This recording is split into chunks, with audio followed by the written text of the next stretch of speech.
নমস্কার শ্রোতা বন্ধুরা, আমি বর্ণালী। আপনাদেরকে স্বাগত জানাই অন্ধকারের গল্পকথার 2.0 এর সেই রহস্য ঘেরা জগতে, যেখানে প্রতিটি গল্প খুলে দেয় অজানা কিছু প্রশ্নের দরজা, আর প্রতিটি ঘটনার আড়ালে লুকিয়ে থাকে অদেখা কোনো সত্য। এখানে ভয়ের চেয়ে বড় হলো কৌতূহল, আর উত্তর খোঁজার পথটাই সবচেয়ে রহস্যময়। তাহলে প্রস্তুত হন, আর মনোযোগ দিয়ে শুনুন, আর নিজেই খুঁজে নিন সত্যের ইঙ্গিত। শুরু হচ্ছে আজকের গল্প। আপনারা পুরো গল্পটা শুনে কমেন্ট করে বলে যান গল্পটি কেমন লাগলো। আর পুরো গল্পটাই কিন্তু আপনাদেরকে হেডফোনে শোনার অনুরোধ রইল। তাহলে তাড়াতাড়ি লাইক বাটনটা চাপুন আর শুনতে শুরু করুন আমাদের আজকের নিবেদন। গভীর রাত, সব দিক তখন নিঃশ্রুতি।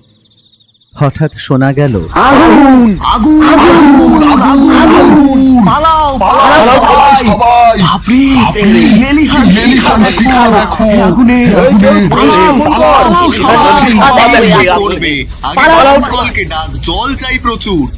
আরে আগুনটা লাগলো কি করে বলতো? ওসব ছাড় এখন, আগে প্রাণটা রক্ষে হোক, তারপর ওই সব প্রশ্নের উত্তর খুঁজবি ক্ষণ। হ্যাঁ, এই পটা, এইদিকে ওদিকে দাঁড়িয়ে কি করছিস? কি দেখছিস ওদিকে? হায় হায় হায়, দমকলে খবর দি।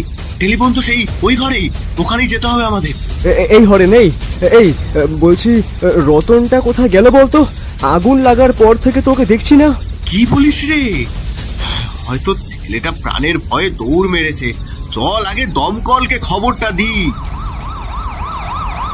আগুনে পোড়া গন্ধে চারিদিক রীতিমতো গা ছমছম করে ওঠার মতো হয়ে আছে। দমকল কর্মীরা পরিস্থিতি নিয়ন্ত্রণে আনার কাজ শুরু করল। কিছুক্ষণের মধ্যেই ঘটনাস্থলে এসে উপস্থিত হলো পুলিশ বাহিনী। এলেন স্বয়ং স্থানীয় থানার ওসি গোবিন্দচরণ হালদার। প্রায় ঘণ্টাখানেকের চেষ্টায় আগুন নিয়ন্ত্রণে এলো। পুলিশ জিজ্ঞাসাবাদ শুরু করলো। অ্যালুমিনিয়াম কারখানার মালিক হরিপদ ঘোষকে জিজ্ঞাসাবাদ করায় তিনি জানালেন কি করে এই আগুন লাগলো তা নিয়ে ওনার কোনো ধারণা নেই। হরিপদবাবু রীতিমতো ভেঙে পড়লেন।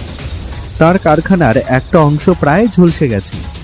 স্যার, ও স্যার, স্যার স্যার একবার এদিকে আসুন স্যার, একবার তাড়াতাড়ি এদিকে আসুন স্যার, জলদি এদিকে আসুন। ওই দেখুন, ওটা কি? একটা মৃতদেহ না? হ্যাঁ, ওটা তো একটা মৃতদেহ মনে হচ্ছে স্যার। একথা শুনে চকিতেই যেন সজাগ হয়ে উঠলেন গোবিন্দবাবু। পায়ে পায়ে এগিয়ে গেলেন জায়গাটার দিকে। দেখতে পেলেন একটা প্রায় জ্বলে পুড়ে ছারখার হয়ে যাওয়া মৃতদেহ। দমকল কর্মী আর পুলিশের দুজন কনস্টেবল মিলে দেহটা উদ্ধার করল। সেটা দেখা মাত্রই শিউরে উঠলেন কারখানার মালিক হরিপদবাবু। তিনি কাঁপা কাঁপা গলায় বললেন, জগাই? না না না না, এ হতে পারে না। জগাই চলে গেল? ওর এই অবস্থা কি করে হলো? এই বলে যেন প্রায় ডুকরে কেঁদে ফেললেন মালিক হরিপদবাবু। এই জগাই লোকটাকে? হরিপদবাবুর হতবাক হতাশ ভাবটা কাটছে না দেখে পটা নামের ওই ছেলেটা বলে উঠল, জগাই সাহেবের খাস কর্মচারী স্যার। গোবিন্দবাবু দেখলেন মৃতদেহটায় আর কিছু নেই বললেই চল। তাই তিনি হুকুম দিলেন এক কনস্টেবলকে, এই যাও, লাশটাকে মর্গে চালান করো, আর বাড়ির কেউ থাকলে তাকে খবর দাও। সেই সময় আর একটা অপ্রত্যাশিত ঘটনা। আগুন তখন প্রায় নিভু নিভু। ছাইয়ের ভেতর থেকে উদ্ধার হলো কয়েকটা পোড়া ঝলসানো আঙুল সমেত একটা হাত। এটা কার হাত? হচ্ছেটা কি এখানে? এটা তো জগাইয়ের হাত নয়, ওর হাত তো দেহের সাথে লেগেছিল। তখন হরেন ভয়ার্ত আর্তনাদ করে উঠে বলল, এটা মনে হয় রতন। কে রতন? এখানকারই কর্মচারী স্যার। আগুন লাগার পর থেকে ওকে আমরা আর দেখিনি। মনে হয় এটা ওরই হাত আছে স্যার। গোবিন্দবাবু একই সাথে অবাক আর সন্দিগ্ধ হয়ে পড়লেন। তার মনে তখন অনেক প্রশ্ন। কি করে লাগলো আগুনটা? জগাই কি করছিল ওই আগুনের ওখানে? রতনী বা আগুনের কবলে পড়লো কি করে? কর্মচারীদের থাকার জায়গা তো অন্যদিকে, তাহলে ওরা ওই সময় ওখানে কি করছিল? না, ব্যাপারটা সুবিধের লাগছে না গোবিন্দবাবু। তিনি হুকুম দিলেন, sees the place right now. আপনারা যে যার থাকার জায়গায় চলে যান। আমার 4 জন পুলিশ এখানে পাহারায় থাকবে। আমার অর্ডার ছাড়া কেউ এখানে ঘোরাফেরা করবেন না। এই বলে গোবিন্দবাবু তার জিপে করে প্রস্থান করলেন। ভোর হতে তখনও ঘন্টাখানেক বাকি।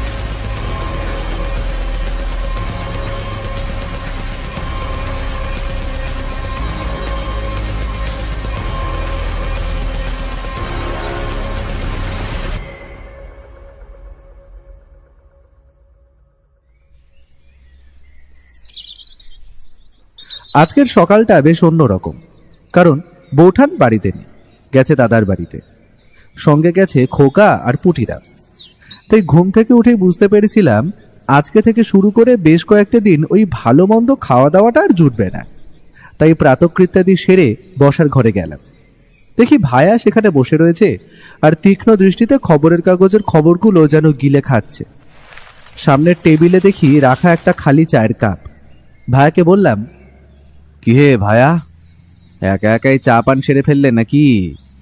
এই বন্ধুটার কথা একটিবারও স্মরণে এলো না হে? কি যে বলো না, মনে আবার পড়বে না? মনে পড়েছিল বলেই মাত্র এক কাপ চা করে খেয়েছি। তোমার চা করে রাখলে তো এতক্ষণে ঠান্ডা জল হয়ে যেত একেবারে। বাহ, ধন্য তোমার যুক্তি গো। আচ্ছা বেশ, উঠেই যখন পড়েছ অজিত, যাও বেশ কড়া করে আদা দিয়ে 2 কাপ চা করো তো বন্ধু। তোমার চা খেলে যেন সব মাথা ব্যথা দূর হয়ে যায় আমার। যাও যাও, দাঁড়িয়ে থেকো না হে। বুঝলাম দ্বিতীয়বার চা করার মেহনত এড়াতেই ভায়া আমাকেই প্রচণ্ড প্রশংসায় ভূষিত করে রান্নাঘরে পাঠাতে চাইছে। মনে মনে মুচকি হাসলাম ভায়ার এই কাণ্ড দেখে। বললাম, থাক থাক, অত প্রশংসা সকাল সকাল হজম হবে না আমার। আমি যাচ্ছি চা করতে, বসো। এই বলে যেই রান্নাঘরের দিকে পা বাড়িয়েছি অমনি ভায়া বলে উঠল, দাঁড়াও, কেউ একজন আমাদের ঘরের দিকেই আসছে। এত সকালে? কিন্তু কে? বাড়ির সামনে দাঁড়িয়ে পুলিশের জিপ, তার মানে পুলিশের কোনো পদস্থ কর্তা, তা নিয়ে সংশয় নেই। ওই শোনো, সিঁড়িতে জুতোর শব্দ, কিন্তু এটা তো দেশের জুতো নয়, এটা তো বিদেশি পাংশু। আর আমার পরিচিত পুলিশদের মধ্যে এই ধরনের জুতো ব্যবহার করেন মাত্র একজনই, গোবিন্দ হালদার বাবু। বেশ অন্তদন্ত হয়ে আসছেন তিনি, ভারী চেহারা নিয়েও একেবারে 2-3টি করে সিঁড়ি ভাঙছেন। তার মানে ব্যাপার বেশ গুরুতর। যাও তো অজিত, দরজার কাছে যাও। ভায়ার বিশ্লেষণ মন্ত্রমুগ্ধর মতো শুনছিলাম। ওর কথা শেষ হতে না হতেই দরজায় বেশ জোরালো কয়েকটা টোকা পড়ল। দৌড়ে গেলাম দরজা খুলতে। দরজা খুলেই যার দর্শন পেলাম তিনি আর কেউ নন, স্বয়ং ওসি গোবিন্দচরণ হালদার মশাই। কোনো ভনিতা না করে উনি বললেন, অমরজিৎ বাবু, বলছি যে ব্যোমকেশ বাবু আছেন বাড়িতে? আসলে ওনার সঙ্গে একটু জরুরি একটু দরকার ছিল। হ্যাঁ হ্যাঁ, আসুন গোবিন্দবাবু। ভায়া আগেই বুঝেছে যে আপনি এখানে আগত হয়েছেন, বসার ঘরে আছেও। আপনি আসুন আমার সাথে। কি কি বললেন? ব্যোমকেশ আগেই বুঝেছে আমি আসছি? তা সে হতেই পারে। ওনার এই ঐশ্বরিক অনুধাবন ক্ষমতার পরিচয় এর আগেও কয়েকবার আমি পেয়েছি। বসার ঘরে ঢুকতেই ভায়া বলল, আসুন গোবিন্দবাবু, বসুন। আচ্ছা, এখানে এখানে বসুন। হ্যাঁ, আর অজিত, যাও তুমি বরং ঝটপট 3 পেয়ালা চা আর কিছু শুকনো খাবার নিয়ে এসো। আরে এই যে অজিতেশ বাবু, অমরজিৎ বাবুর মুখে শুনলাম আপনি নাকি আমার আগমনের কথা আগেই বুঝতে পেরে গিয়েছিলেন। কিভাবে বুঝলেন সে কথা না হয় থাক, কিন্তু আগমনের হেতুটা কি বুঝতে পেরেছেন? আমি অন্তর্যামী নই গোবিন্দবাবু, সামান্য সত্যি সন্ধানী। তাই বাড়ির সামনে জিপের আগমন, সিঁড়িতে ধূপধাপের পায়ের আওয়াজ আর শেষে পামশুয়ের পরিচিত শব্দ শুনে আপনার আগমনটাই অনুমান করেছিলাম আমি, আর কিছুই নয় আর কি। এবার আগমনের হেতুটা যে আপনাকেই নিজ মুখে বলতে হবে মশাই। ও, এই তো অজিত এসে গেছে। নিন, চা পান সেরে নিন গোবিন্দবাবু। চা আর নিমকি খাওয়া শেষ করে গোবিন্দবাবু একটু নড়েচড়ে বসলেন, তারপর বলতে শুরু করলেন। এরপর গোবিন্দবাবু গত রাতের এক ভয়াবহ অগ্নিকাণ্ডের কথা শোনালেন, সাথে জগাই আর রতন নামে অগ্নি বিপর্যস্ত ওই অ্যালুমিনিয়াম কারখানার 2জন শ্রমিকের মৃত্যুর কথাও বললেন। এক এক করে গত রাত্রের কোনো কথাই বলতে আর তিনি বাকি রাখলেন না। সবটা ভায়া খুব মনোযোগ দিয়ে শুনল, তারপরে বলল, সবই তো শুনলাম, কিন্তু এখানে আমার ভূমিকাটা ঠিক কি হবে গোবিন্দবাবু? দেখুন, আপনাকে তো সবটাই খুলে বললাম অজিতেশ বাবু। কিন্তু আমার মনে সন্দেহের একটা ভাব থেকেই যাচ্ছে। কি করে আগুনটা লাগলো? জগাই করছিলটা কি ওই আগুনের ওখানে? আর আগুন লেগেছে দেখেও সে পালায়নি কেন? রতনী বা আগুনের কবলে পড়ল কি করে? কর্মচারীদের থাকার জায়গা তো অন্যদিকে, তাহলে ওরা ওই সময় ওখানে ঠিক কোন কাজে গিয়েছিল? গোবিন্দবাবুর মনে উদয় হওয়া এই প্রশ্নগুলো ভায়াকেও যেন কিছুটা ভাবিয়ে তুলল। নিজের মনেই আরো কিছু ভেবে নিয়ে সে বলল, ঠিক আছে হালদারবাবু, আমি এই কেসে আপনাকে সর্বত্রভাবে সাহায্য করার চেষ্টা করব। চলুন আগে একবার ঘটনাস্থলে যাওয়া যাক। অনেক ধন্যবাদ অজিতেশ বাবু। আপনার যা কিছু পুলিশের সাহায্য দরকার সব আমি ব্যবস্থা করে দেব। নিন, আপনারা তাহলে তাড়াতাড়ি তৈরি হয়ে নিন, আমার জিপেই ঘটনাস্থলে যাওয়া যাবে। 10 মিনিটের মধ্যেই আমরা তৈরি হয়ে নিলাম। জিপে যেতে যেতে ভায়া ওসি গোবিন্দবাবুকে একটাই প্রশ্ন করল, আচ্ছা, ঘটনাস্থলে এখন কারা আছে? আগে আমার 4 জন কনস্টেবলকে রেখে এসেছি পাহারায়। গোটা পথে ভায়া আর কোনো কথা বলল না। আমরা যখন ঘটনাস্থলে এসে পৌঁছলাম তখন ঘড়িতে সকাল 8:20 সেখানে পৌঁছে দেখলাম ছাইয়ের মধ্যে থেকে তখনও অল্প স্বল্প ধোঁয়া বের হচ্ছে। দেখলাম দারোগাবাবু চলে গেলেন কনস্টেবলদের সাথে কথা বলতে। আমি আর ভায়া অগ্নিদগ্ধ জায়গাটা ভালো করে নিরীক্ষণ করতে লাগলাম। আমাকে ভায়া ঠাট্টার সুরে বলল, ওয়ে অজিত, সাবধানে পা ফেলো, ছাই চাপা আগুন কিন্তু খুব সাংঘাতিক। ভায়া খুব খুঁটিয়ে সবকিছু দেখতে লাগলো। হঠাৎ দেখি ও যেন কি একটা শুঁকছে। আমার দিকে ফিরে বলল, একটা মিষ্টি গন্ধ পাচ্ছ অজিত? মিষ্টি গন্ধ? কই না তো, কিসের গন্ধ? অজিত, আমি এখানে পোড়া গন্ধ ছাড়াও আরো দুটো গন্ধ পাচ্ছি। বলো কি হে, দুটো গন্ধ? কই, আমি তো একটাও পাচ্ছি না। মিষ্টি গন্ধটা ক্লোরোফর্মের, আর অন্যটা আরেকটু উগ্র, সম্ভবত কেরোসিন। ক্লোরোফর্ম, কেরোসিন এসব এখানে কেন? দেখো, এত বড় কারখানায় এসব থাকাটা ততটাই স্বাভাবিক যতটা অস্বাভাবিক ঠিক এই অগ্নিদগ্ধ জায়গায় ওগুলোর উপস্থিতি। ভুলে গেলে চলবে না, দুটো জিনিসই কিন্তু দাহ্য। তাহলে কি আগুনটা ইচ্ছে করে লাগানো হয়েছে? সেটা এখনই বলা যাবে না অজিত। চলো আর একটু ঘুরে দেখি জায়গাটা। এই বলে ভায়া আবার তার পর্যবেক্ষণের কাজে মন দিল। দেখলাম মুহূর্তের জন্য একবার মাটির দিকে ছুঁকলো, ছাইয়ের মধ্যে থেকে কিছু একটা কুড়িয়ে সেটা পকেটস্থ করলো।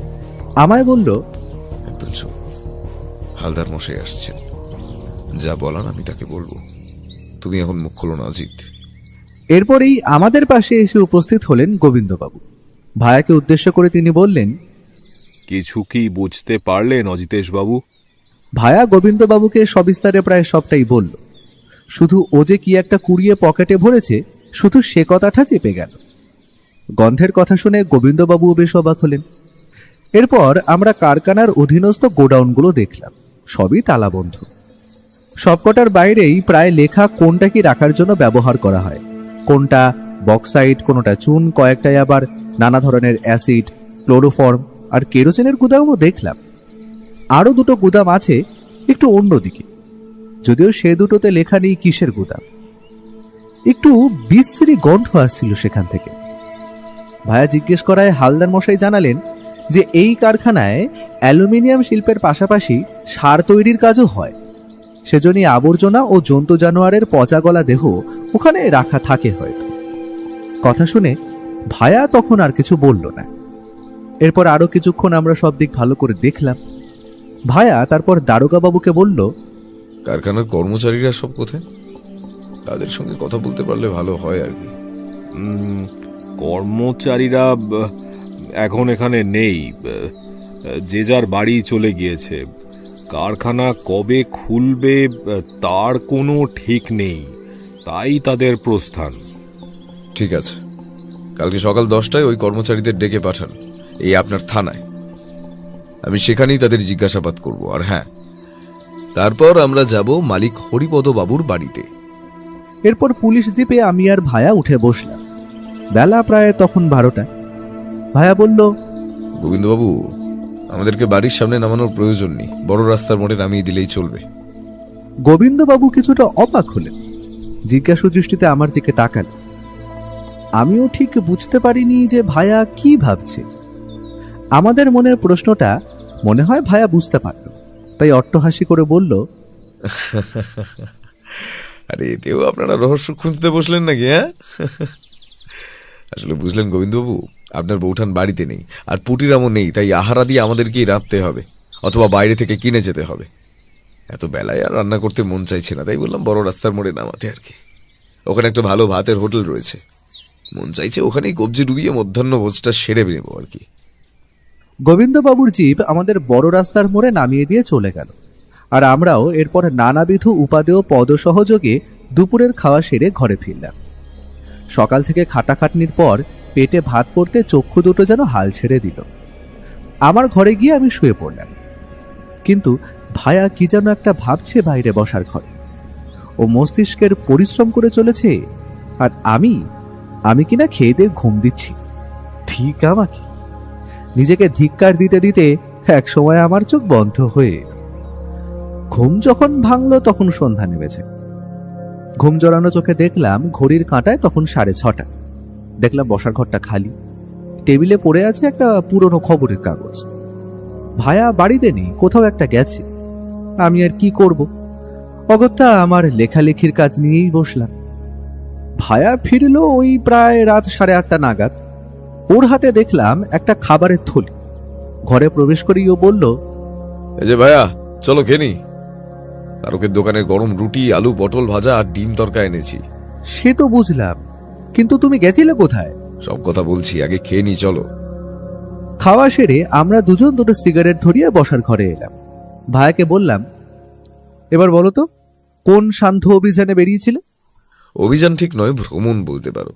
বাড়ি থেকে বেরোলাম ওই 5টা নাগাদ। প্রথমে গেলাম সমরেশ জহুরির কাছে। জহুরির কাছে কি করতে গেছিলে? তবে খুলেই বলি তোমাকে। মনে আছে সকালে ওই জায়গাটা থেকে একটা জিনিস কুড়িয়ে পেয়েছিলাম? হ্যাঁ হ্যাঁ হ্যাঁ, মনে পড়েছে। সবকিছুর মধ্যে ওটার কথা জিজ্ঞেস করতে তো একেবারে ভুলে গেছি। জিনিসটা কি ছিল? যেটা খুঁজে পেয়েছিলাম সেটা চকচকে ধাতুর খণ্ড, এবং স্পষ্টতই সেটা গলে গেছিল আগুনের তাপে। আমার তখনই সন্দেহ হয় জিনিসটা দেখে। আমার পরীক্ষা করে মনে হয়েছিল জিনিসটা সোনা। তাও আর একবার নিশ্চিত হতে জহুরির কাছে যাওয়া। গিয়ে দেখি আমার সন্দেহই ঠিক, ওটা সোনাই, একদম খাঁটি সোনা। বলো কি, সোনা? ওখানে সোনা আসবে কি করে? সোনাটা কি জগাই বা রতনের কারো? আমারও সেটাই মনে হয়েছিল প্রথমে, তাই ভাবলাম একবার জগাইয়ের বাড়ি যাব। রাস্তায় একটা টেলিফোন বুথ থেকে হালদার মশাইকে ফোন করে জগাইয়ের ঠিকানাটা জোগাড় করলাম। তা কিছু পেলে ওর বাড়িতে গিয়ে? ওর বাড়ি পৌঁছেই দেখলাম শোকের ছায়া। বিকেল 4:30 নাগাদ বাড়ির লোকেরা মরদেহ দাহ করে ফিরেছে। বাড়িতে তার স্ত্রী, দুটো ছেলে আর এক ভাই থাকে। জগাইয়ের বয়স ছিল 45 বছর। তার ছেলে দুটো এখনো ছোট, কারোর বয়সই 20-র বেশি নয়। আর ওর ভাইয়ের বয়স 39 বছর। স্ত্রী ইন্দু শোকে একেবারে ভেঙে গেছেন। হ্যাঁ, সেটাই তো স্বাভাবিক, কি আর করা যাবে, ভাগ্যের পরিহাস।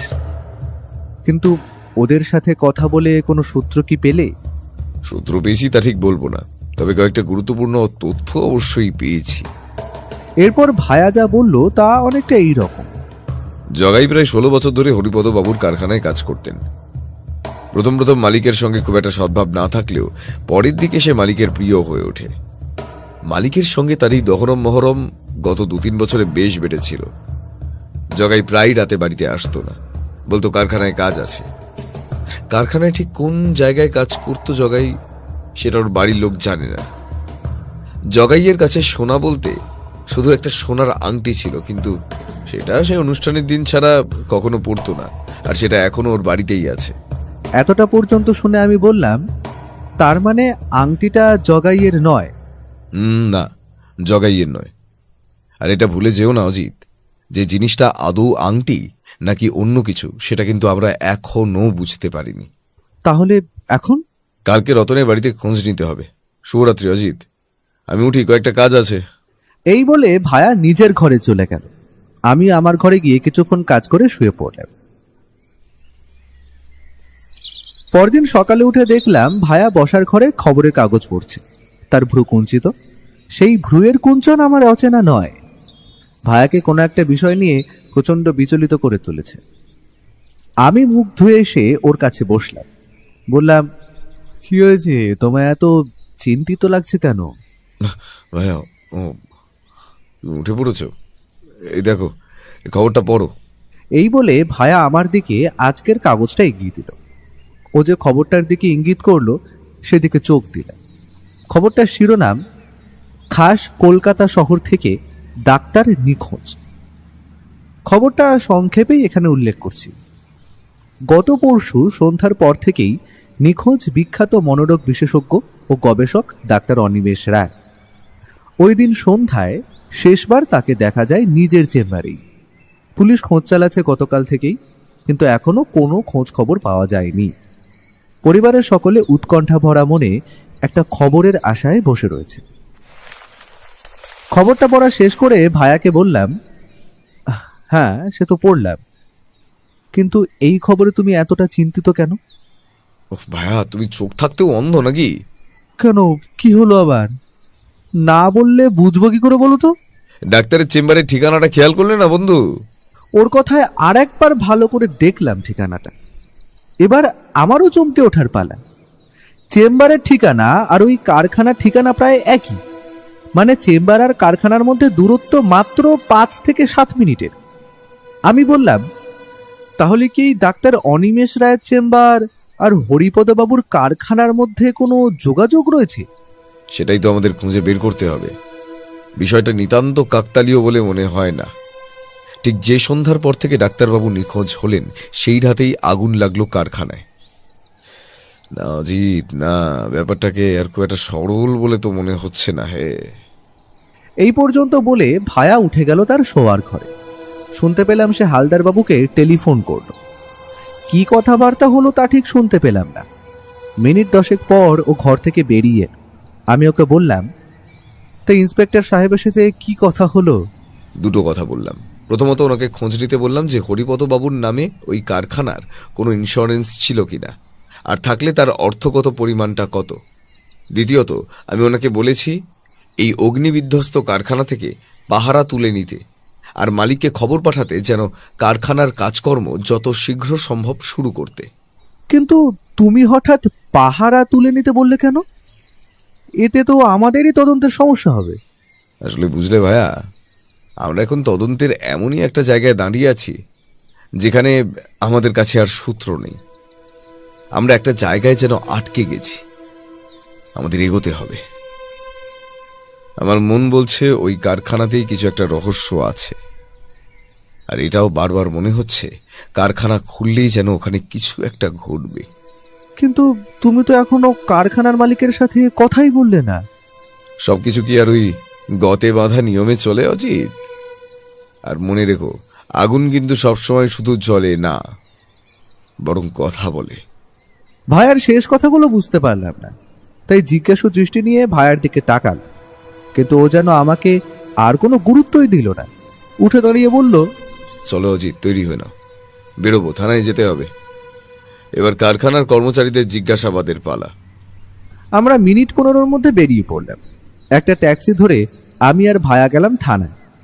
যাওয়ার পথে ভায়া আর কোনো কথা বলল না। সেখানে পৌঁছে আমরা প্রথমে গেলাম গোবিন্দবাবুর ঘরে। ভদ্রলোক নিজের কামরাটাকে বেশ সাজিয়েছেনই বলতে হবে। আমরা প্রবেশ করতেই হালদার মহাশয় খাতির করে বসালেন। বেয়ারাকে দিয়ে চা আর জলখাবারও আনালেন। এর ফাঁকে ভায়া ওনাকে জিজ্ঞেস করলো, লোকগুলোকে এনেছেন এখানে? হ্যাঁ অজিতেশবাবু, ওদেরকে ইন্টারোগেশন রুমে বসিয়েছি, আর আপনি যে ইন্স্যুরেন্সের খোঁজ নিতে বলেছিলেন সেটাও পেয়ে গেছি। বাহ, বেশ তাড়াতাড়ি খবর জোগাড় করেছেন দেখছি। তা কি কি জানতে পারলেন? হরিপদবাবু একটা বেসরকারি সংস্থায় প্রায় 10 বছর আগে একটা বীমা করিয়েছিলেন তার কারখানার নামে। তাতে ধরুন পরশুর ওই ক্ষয়ক্ষতি বাবদ তিনি পাবেন প্রায় নগদ 60,000 টাকা। এবং মজার ব্যাপার হলো, হরিপদবাবু গতকালকেই সেই সংস্থার সঙ্গে যোগাযোগ করেছেন, এমনকি উপযুক্ত প্রমাণ দেখাবেন বলে বীমার টাকাও ক্লেম করেছেন। বুঝলাম গোবিন্দবাবু, আপনি ওনাকে কারখানা খোলার ব্যাপারটা বলেছেন তো? হ্যাঁ অজিতেশবাবু, সবটাই জানিয়েছি, আর এটাও বলেছি যে আজকে বেলায় আপনি ওনার বাড়ি যাবেন জিজ্ঞাসাবাদের জন্য। বেশ, চলুন এবার যাই ইন্টারোগেশন রুমে। চলো অজিত, তুমিও এসো। এরপর আমরা তিনজন গেলাম ইন্টারোগেশন রুমের দিকে। সেখানে গিয়ে দেখলাম 4 জন বসে আছে। তাদের নাম পটা, হরেন, রঞ্জিত আর মতি। ভায়া জেরা শুরু করল। প্রথমে এলো পটা। তোমার নাম তো পটা। আগে হ্যাঁ স্যার। আচ্ছা পটা, তোমরা কি রোজ কারখানার মূল অংশেই থাকতে কাজের পর? না তো স্যার, আমাদের থাকার জায়গা কারখানা থেকে একটু দূরে, ওই 10 মিনিটের পথ হবে। আমাদের কাজ ওই সন্ধে 6টা অবধি হয়, তারপর ওই কাজ সেরে আমরা ওখানেই ফিরে যাই। আমরা বলতে কারা? আগে আমি আর হরেন, রতনের বাড়ি আর একটু দূরে, আর রঞ্জিত থাকে ওই পাশের বস্তিতে। আচ্ছা বেশ, তাহলে যেদিন আগুন লাগলো কারখানায় সেদিন তোমরা ওখানে কেন ছিলে? আগে স্যার, সেদিন ছিল ওই মালিকের জন্মদিন। মালিক টাকা পাঠিয়েছিলেন খাওয়া দাওয়া করার জন্য। তাই কাজ শেষ হয়ে গেলেও আমরা 5 জন, মানে আর কি ওই আমি, হরেন, মতি, রঞ্জিত আর ওই রতন, আমরা রয়ে যাই ওখানে। বেশ একটু খাওয়া দাওয়া হয়। স্যার আপনাকে লুকোবো না, একটু নেশাও করেছিলাম বটে, তাই আর ওখান থেকে উঠে চটজলদি বাড়ি যেতে পারিনি। রতন, মতি আর রঞ্জিত কি অবস্থায় ছিল? মতি নেশা করেনি স্যার, তাই খাওয়া দাওয়ার পরে সে চলে গেল। আর রঞ্জিতও বাড়ি চলে যায়, আর রতনটা রয়ে গেল ওই আমাদের সঙ্গেই। আচ্ছা পটা, আমাকে একটা কথা বলো তো, রতনের মধ্যে তুমি কি কোনো অস্বাভাবিকতা লক্ষ্য করেছিলে? আগে কই সেরকম কিছু তো না স্যার। তবে তবে হ্যাঁ হ্যাঁ হ্যাঁ, মনে পড়েছে। কি মনে পড়লো? আগে স্যার, সেটা ঠিক অস্বাভাবিকতা নয়, কিন্তু তাও বলি আপনাকে। হ্যাঁ বলো, কিচ্ছু লুকিও না, যা মনে পড়ছে সবটা বলো। বেশ কয়েকদিন আগের কথা স্যার। দুপুরে তখন কাজ চলছিল। ওই রতন কেন জানি না একবার বাইরে গেল, মিনিট 5 পরে আবার ফিরে এলো হন্তদন্ত হয়ে। আমি ওকে বললাম যে কিরে কি হয়েছে, কিন্তু স্যার ও আমায় কিছুই বলল না। ব্যাপারটা পুরোই এড়িয়ে গেল। বুঝলাম। আর কিছু মনে পড়ছে পটা? আগে হ্যাঁ স্যার, এই পরশু দিন আমরা যখন একসঙ্গে মদ খাচ্ছিলাম, তখন রতন একবার বলে ওঠে, কাজটা ভাবছি ছেড়ে দেবো ভাই, বুঝলি। এখানে কিছু একটা গন্ডগোল আছেই, কিছু একটা গন্ডগোল আছেই। স্বভাবতই আমরা জানতে চাইলাম যে কি গন্ডগোল। ও কিছু একটা বলতে যাচ্ছিল, কিন্তু তখনই আমরা কিছু একটা মানে কারোর পায়ের আওয়াজ পেয়ে চমকে উঠি, আর তাই স্যার ওর কথাটা শেষ হয় না। কি এসেছিল তখন, মনে আছে তোমার পটা? আগে হ্যাঁ স্যার, ওই ডাক্তারবাবু এসেছিলেন। ডাক্তারবাবু? কোন ডাক্তারবাবু? অনিমেষ রায়? আগে হ্যাঁ স্যার, আপনি কি ওনাকে চেনেন? না, সেভাবে চিনি না। রাখো ওসব কথা, আগে বলো ডাক্তারবাবু কি প্রায় আসতেন ওখানে? হ্যাঁ স্যার, ডাক্তারবাবু তো মালিকের বিশেষ বন্ধু হন, প্রায় আসতেন। সেই সন্ধ্যায় ডাক্তারবাবু কতক্ষণ ছিলেন ওখানে? তা তো ঠিক বলতে পারবো না স্যার। আমাদের কাছে এসে তো সেদিন ডাক্তারবাবু শুধু ওই মালিক কোথায় আছে সেটাই জানতে চেয়েছিল, তারপর তো আর কিছু। মালিক কোথায় ছিলেন সেদিন? আগে স্যার, ওই কারখানার পিছনে মালিকের একটা বড় অফিস রয়েছে, সেখানেই তিনি ছিলেন ওই সন্ধ্যায়। তারপর তো আমরা নেশা করে ওখানেই ঘুমিয়ে পড়েছিলাম স্যার, তাই আর কিছু মনে নেই আর কি। আগুন যে লেগেছে তা তোমরা কখন টের পেলে? আগে ওই রাত্রির 2টো হবে। ধোঁয়া আর পোড়া গন্ধে আগে হরেনের আর তারপর আমার ঘুম ভাঙে, আর তখনই দেখি যে রতন পাশে নেই। আচ্ছা বেশ, এবার বলো, তুমি কি এ বিষয়ে নিশ্চিত যে কাটা হাতটা পাওয়া গেছে সেটা রতনের? আগে স্যার, প্রথমে তো বিশ্বাস হয়নি, কিন্তু স্যার রতনের তো কোনো খোঁজ পাওয়াই যায়নি এই 3 দিনে। তাই এখন তো একরকম নিশ্চিত স্যার, ওটা রতনেরই পোড়া হাত ছিল স্যার, ওটা রতনেরই পোড়া হাত ছিল। এই বলে কেঁদে ফেললো পটা চোখ মুছতে মুছতে ঘর থেকে বেরিয়ে গেল। আমি উত্তেজিত কণ্ঠে বললাম, ভায়া সেই ডাক্তার। ভায়া আমার দিকে ফিরে একটা বাঁকা হাসি দিল। ইতিমধ্যে ঘরে এসে ঢুকেছে যে সে আর কেউ নয়, হরেন। ভায়া ওকে সামনের চেয়ারটায় বসতে বলল। হরেনের মুখে ভয়ের ছাপ স্পষ্ট। ভায়া তার জিজ্ঞাসাবাদ শুরু করলো। জিজ্ঞাসাবাদের প্রথম পর্বটা ছিল পটের সাথে। হরেনকে করা প্রশ্নগুলোও ছিল হুবহু একই, আর উত্তরগুলোও ছিল সবই এক। শুধু যে অংশটা গুরুত্বপূর্ণ সেটাই না হয় এবার বলি। ভায়া হরেনকে জিজ্ঞেস করলো, তোমাদের কারখানায় যে গোডাউনগুলো রয়েছে সেগুলো তো দেখলাম বিভিন্ন রাসায়নিক ও আরও নানান দ্রব্য রাখা, কিন্তু দুটো গুদাম আছে যেগুলো অন্য সব কটার থেকে একটু বিচ্ছিন্ন। তুমি বলতে পারো ওখানে কি রাখা হয়? আগে আগে না বাবু, আসলে আমাদের ওই ঘরে ঢোকার অনুমতি ছিল না। অনুমতি না থাকার কোনো বিশেষ কারণ? জানি নে বাবু, মালিকের মানা ছিল ও ঘরে কেবল খুব দরকার হলে মালিক যেতেন, আর মালিক গেলে সাথে করে মতিকে নিয়ে যেতেন। মতিকে নিয়ে যেতেন? কেন শুধু মতি কেন? মতি তো মালিকের খাস লোক বাবু। বুঝলাম। আচ্ছা হরেন, তোমাদের কখনো কৌতূহল হয়নি যে ওই ঘরে কি আছে?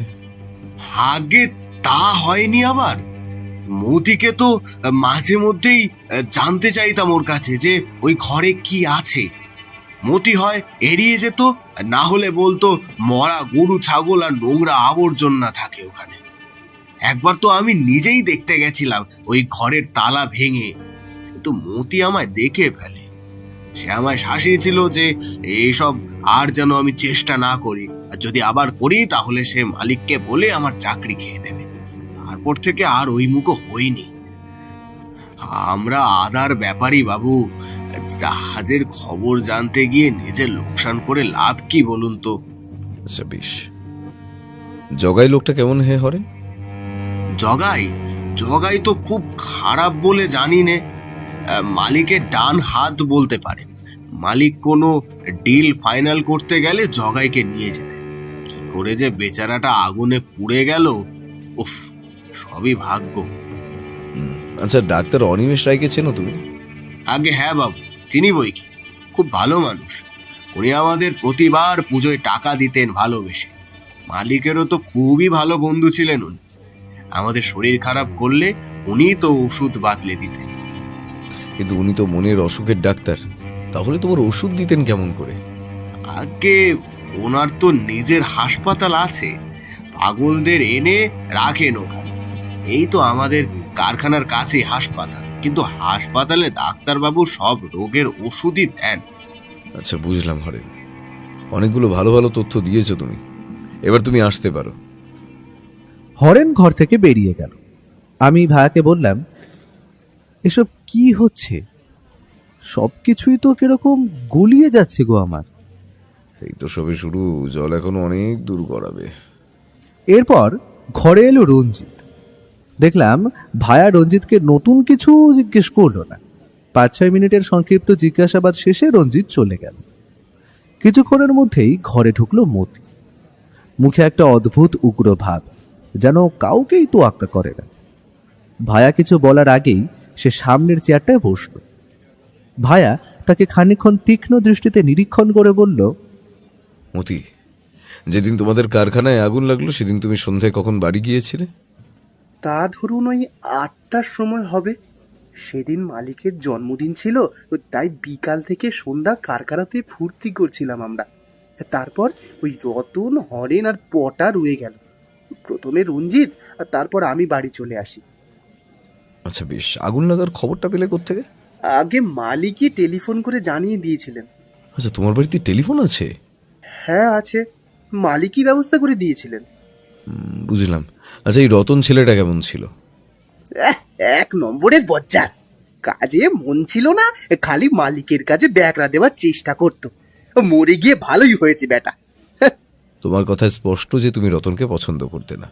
সে না হয় হলো, কিন্তু এবার আমায় বলো, সেদিন যখন আগুনের মধ্যে থেকে ওই পোড়া হাতটা উদ্ধার হলো তখন কি তুমি ওখানে ছিলে? হ্যাঁ ছিলাম, সবটাই দেখেছি। আচ্ছা তুমি কি নিশ্চিত যে হাতটা রতনেরই? একদম স্যার, ওই হাত আমার চেনা। ওটা নিঃসন্দেহেই রতন। ঠিক আছে, শুনলাম তুমি নাকি মালিকের খাস লোক। কে বললো আপনাকে এসব? ওই হরেন বেটার ছেলেই নিশ্চয়। কে বললে সেটা বড় কথা নয়, কথাটা ঠিক কিনা সেটা বলো। মালিক আমার কাজে খুশি হয়ে আমাকে অন্যদের থেকে একটু বেশি স্নেহ করেন আর কি, তাই হিংসে করে মরে ওই হরেন আর পটারা। থাক ওসব কথা। তোমাদের কারখানায় যে গোডাউনগুলো রয়েছে সেগুলোতে তো সর্বদাই আমি দেখলাম, কিন্তু দুটো গুদাম আছে যেগুলো অন্য সব কটার থেকে একটু আলাদা। সেগুলোতে নাকি শুধু তুমি আর মালিক ঢোকো, বাকিদের নাকি ঢোকা বারণ। আচ্ছা, এমন ব্যবস্থা কেন? আর কি আছে ওই ঘরে? ওটা তো মালিকের নির্দেশ। কেন এমন নির্দেশ তা তো ঠিক জানি না। ওই ঘরে সেরম কিছু নেই, পড়ে থাকে শুধু নোংরা আবর্জনা, পশু পাখির পচা গলা মরা দেহ। সরকারি ভ্যাট থেকেই ওগুলো আনে, সার তৈরি করতে লাগে আর কি। আচ্ছা বেশ। আচ্ছা মতি, তুমি কি জানো ডাক্তার অনিমেষ রায়কে খুঁজে পাওয়া যাচ্ছে না দুদিন ধরে? ভাইয়ার এই প্রশ্নে মতি ভূত দেখার মতো চমকে উঠল। তারপর একটু থমকে নিজেকে সামলে নিয়ে আমতা আমতা করে বলল, কে? অনিমেষ রায়? রায় ওই যার চেম্বার আছে কারখানার কাছে? হ্যাঁ, ঠিক ধরেছ একদম। উনি তো তোমার মালিকের বন্ধু ছিলেন। হ্যাঁ, তা তো ছিলেন, কিন্তু ওকে যে পাওয়া যাচ্ছে না সে নিয়ে আমি কিছু শুনিনি। ভায়া এক দৃষ্টিতে মতির দিকে তাকিয়ে রইল। তারপর বলল, সবটা সত্যি বললে তুমি ভালো করতে মতি। এই যে কথা গোপন করছো তাতে কিন্তু তোমারই বিপদ বাড়বে। কোন কথা? আমি কিছুই গোপন করছি না। না না না। যাকে ওসব কথা বাদ দাও, এবার বলো জগাইয়ের সঙ্গে তোমার সম্পর্ক কেমন ছিল? জগাইদা খুব ভালো মানুষ ছিল স্যার। ওই লোকটা যে কেন এমন অকালে চলে গেল জানি না। মালিকের কোনো দরকারে তো আমাকে আর জগাইদাকেই পাঠাতো। আচ্ছা বেশ, এবার তুমি আসতে পারো মতি।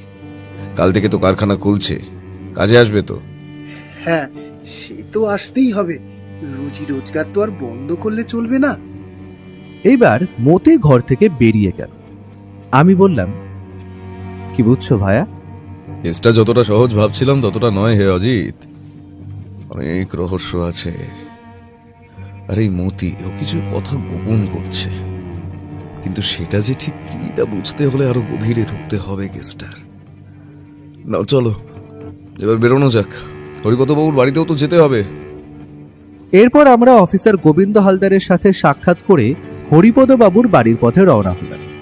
বেরোবার আগে ভায়া গোপনে গোবিন্দবাবুকে কি সব যেন বলেও এলো।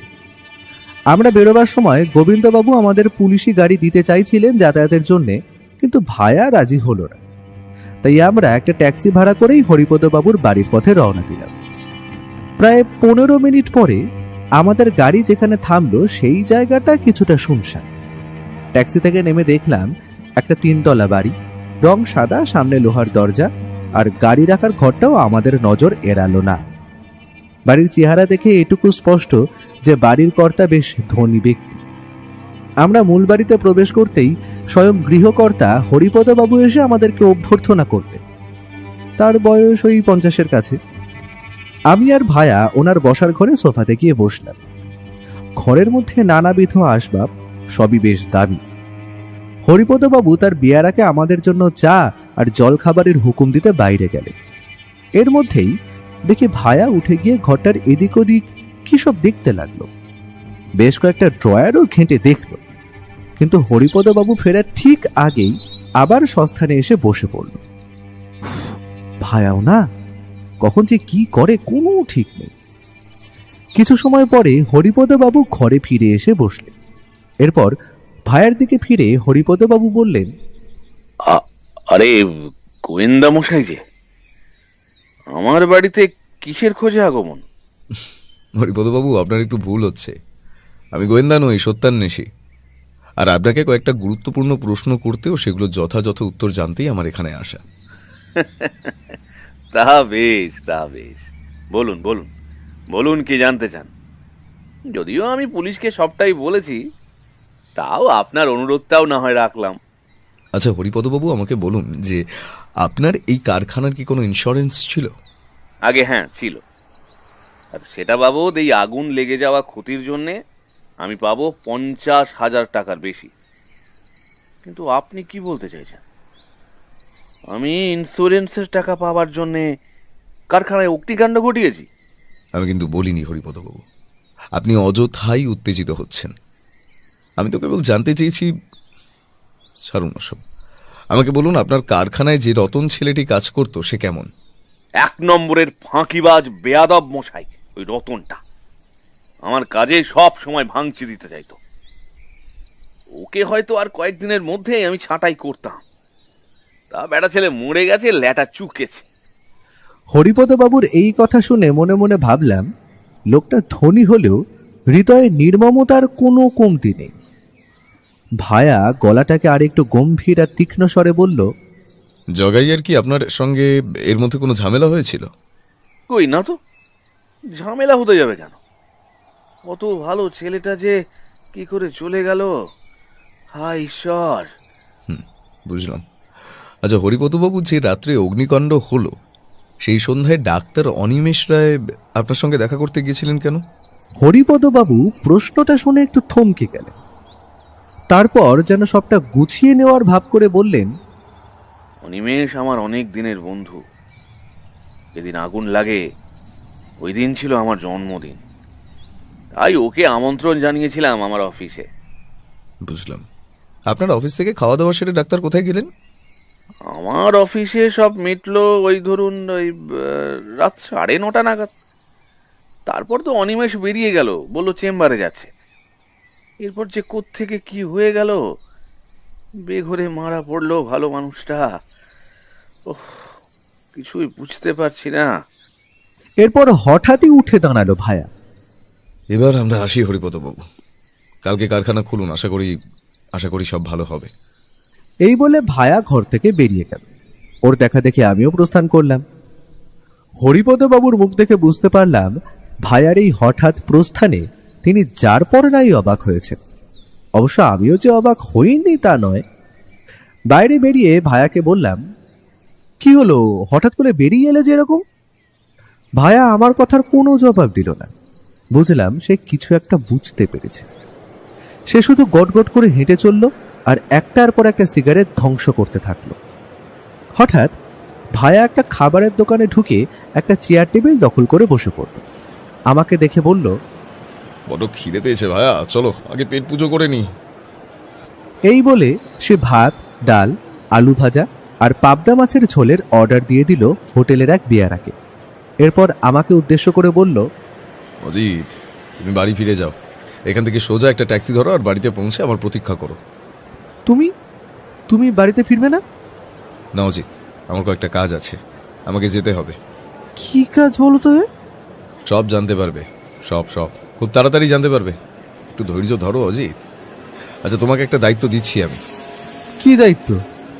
আমার অনুপস্থিতিতে কিছু টেলিফোন আসতে পারে, সেগুলো তোমাকে ধরতে হবে আর সব কথাগুলো মন দিয়ে শুনতে হবে। আমি সময় মতো তোমার থেকে জেনে নেব। তা না হয় হলো, কিন্তু যাবেটা কোথায় সেটা তো বলো। অজিত, বললাম তো সবুর করো, আর কিছু সময়ের মধ্যেই সবটা জানতে পারবে হে ভায়া। ঠিক আছে, তোমার হুকুম শিরোধার্য হে সত্যান্বেষী।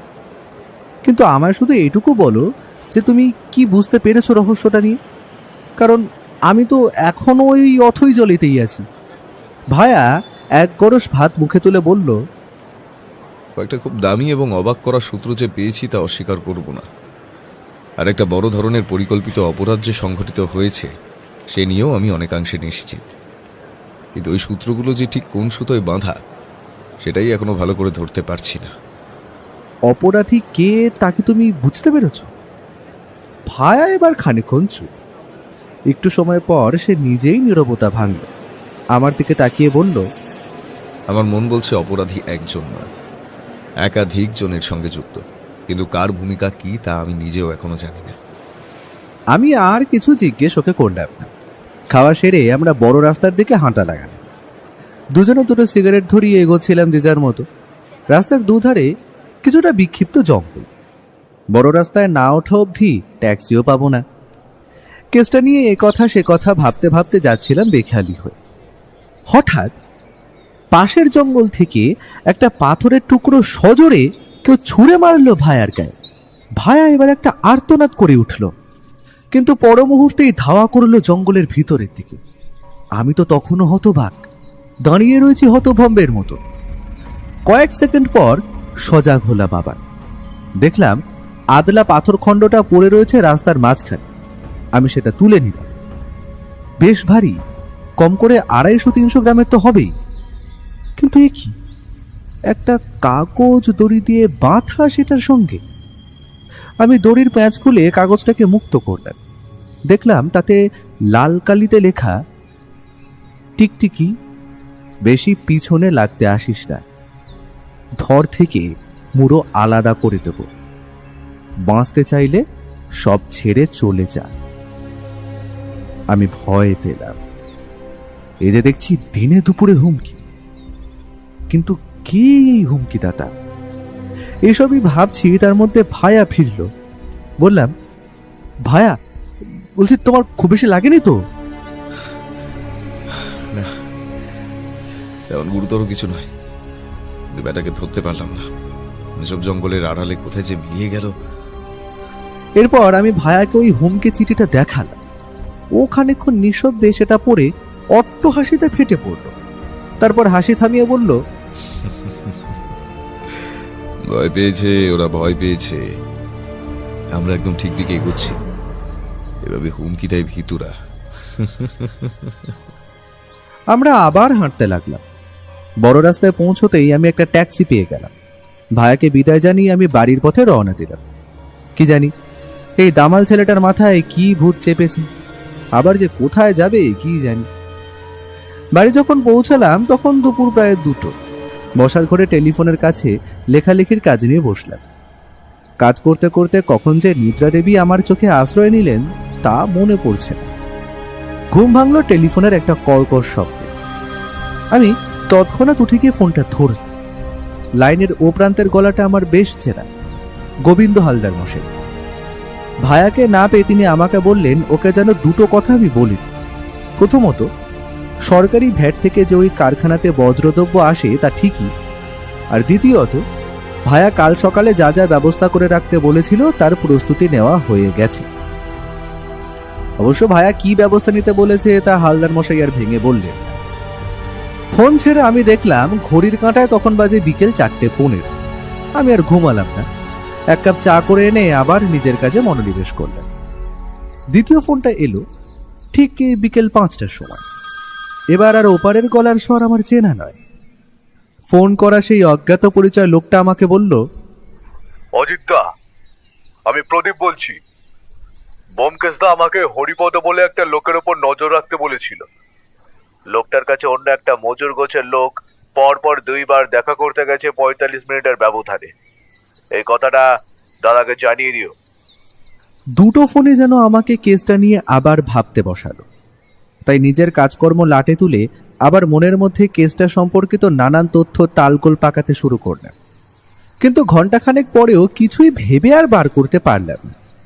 ঘোড়ার ডিম পাড়া ছাড়া আর কিছু হবে বলে তো আমার মনে হয় না। ঘড়িতে প্রায় 6:30 বাজতে যায়। ভায়ার কোনো পাত্তা নেই, সময় যেন আর কাটছেই না। ধীরে ধীরে ঘড়িতে 8টা বাজলো। 8টা বেজে 20 মিনিটে টেলিফোনটা আবার বেজে উঠল। আমি উঠে গিয়ে রিসিভারটা তুলে নিতেই যে গলা স্বরটা শুনলাম তা আমার অতি পরিচিত। লাইনে এবার ভায়া। আমি ওকে বললাম, এই তুমি কোথায় হে, বাড়ি ফিরবে কখন? দারোগা গোবিন্দবাবু আর তোমার ইনফরমার প্রদীপ ফোন করেছিল।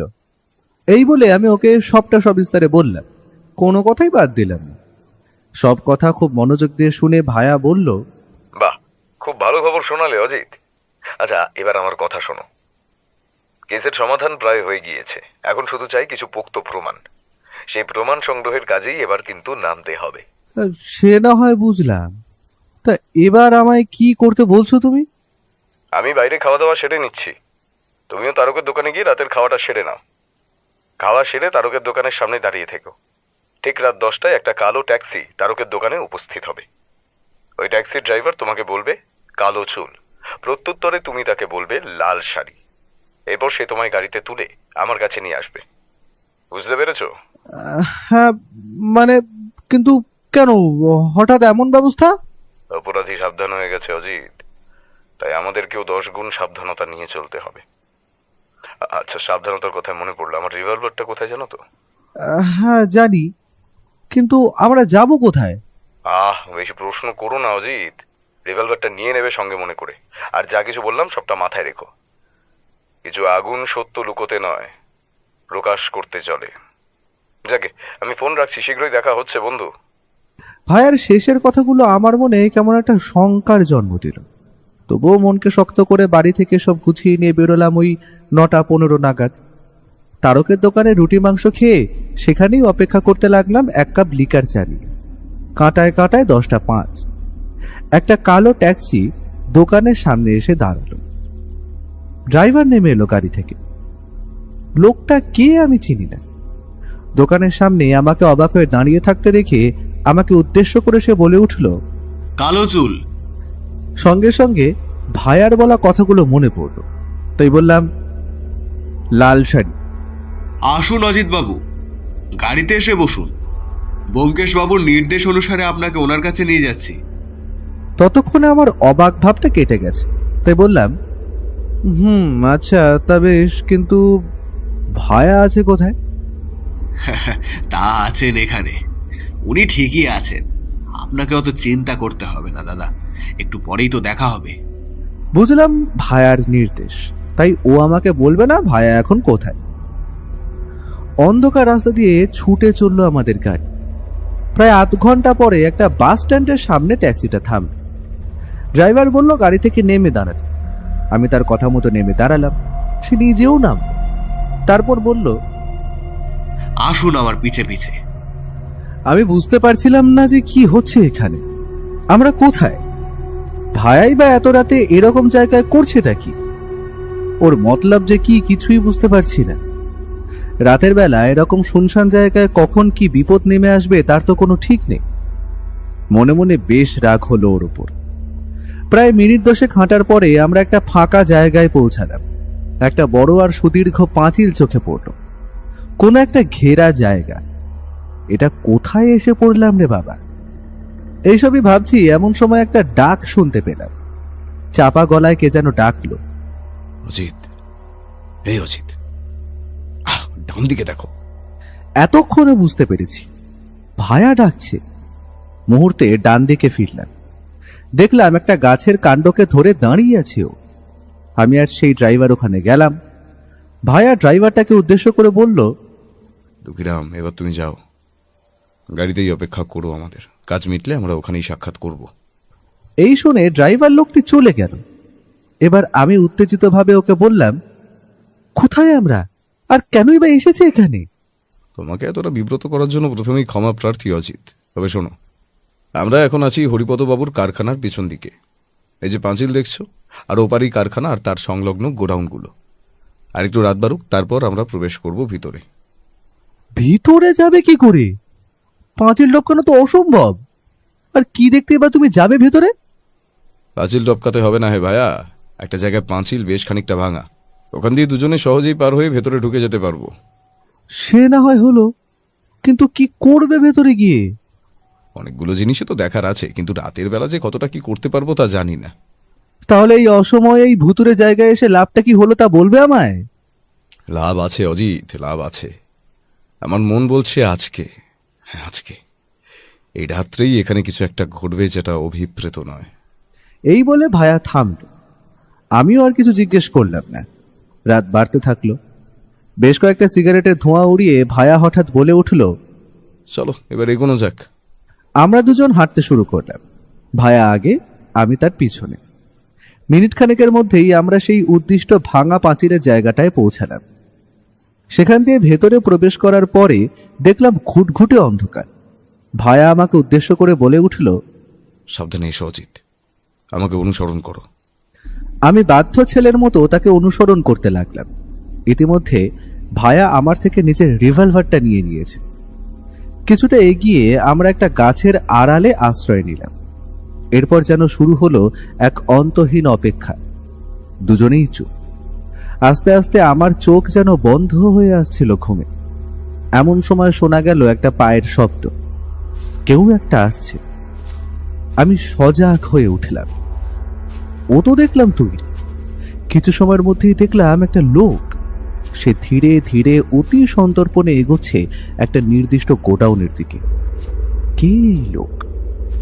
ভায়াকে চাপা স্বরে বললাম, কে এটা? এখন কোনো কথা নয়। দেখলাম লোকটা একটা নির্দিষ্ট গোডাউনের কাছে পৌঁছেছে। ঠিক সেই মুহূর্তেই হঠাৎ লাফ দিল ভায়া। শটান দাঁড়ালো লোকটার মুখোমুখি হয়ে। লোকটা ততক্ষণে আঁচ করতে পেরেছে যে পরিস্থিতি বেগতিক। সে ভায়াকে একটা লাথি মারার চেষ্টা করলো, কিন্তু পারল না। ভায়া ততক্ষণে তাকে জাপটে ধরেছে, কিন্তু লোকটাও যেন দমে যাওয়ার পাত্র নয়। সেও অন্য হাতে বের করলো একটা ছুরি। এই দেখে আত্মারাম খাঁচা ছাড়া হয়ে গেল আমার। আমি কেমন যেন একটা ঘোরের মধ্যে চলে গেছিলাম ঘটনা প্রবাহের আকস্মিকতায়, কিন্তু মুহূর্তে সেটা কাটিয়ে উঠে একটা আদলা ইট তুলে নিলাম ওই লোকটাকে মারার জন্য। কিন্তু তার আগেই সে নিজের হাতে ছুরিটা গেঁথে দিল ভায়ার ডান কাঁধে। ভায়া যন্ত্রণায় চিৎকার করে উঠল আর লুটিয়ে পড়ল। লোকটা তখন মুক্ত, সে প্রাণপণে দৌড় লাগাইছে। আমি ততক্ষণে হাতের ইটটা ফেলে ওকে ধরতে যাচ্ছি। দেখলাম যন্ত্রণায় ছটফট করতে করতেও ভায়া রিভলভারটা বের করে লোকটা যেদিকে পালালো সেদিকে পরপর বেশ কয়েকটা গুলি ছুটল, কিন্তু অন্ধকারে তার লক্ষ্য ভ্রষ্ট হয়। আমি ওর কাছে গিয়ে বসলাম, বললাম, ভায়া তুমি ঠিক আছো? কি গো, সারা দাও। জল। আমি এদিক ওদিক জলের সন্ধান করতে লাগলাম। একটু এগোতেই ডান দিকে একটা গোডাউনের পাশে চোখে পড়লো একটা টিউবওয়েল, তার পাশেই রাখা একটা বালতি আর মগ। আমি তৎক্ষণাৎ ওই বালতি করে জল নিয়ে হাজির হলাম ভায়ার কাছে। দেখলাম ও উঠে বসেছে। আমার চোখের সামনে কাঁধ থেকে টেনে বার করলো ছুরিটা। উফ, ভায়ার সহ্য ক্ষমতাকে কুর্নিশ। আমার আনা জলে সে রক্ত ধুয়ে ফেলল। আমি তার মাথায় আর ঘাড়ে জল দিতে থাকলাম। কিছু সময় পরে আর একটু ধাতস্থ হয়ে বলল,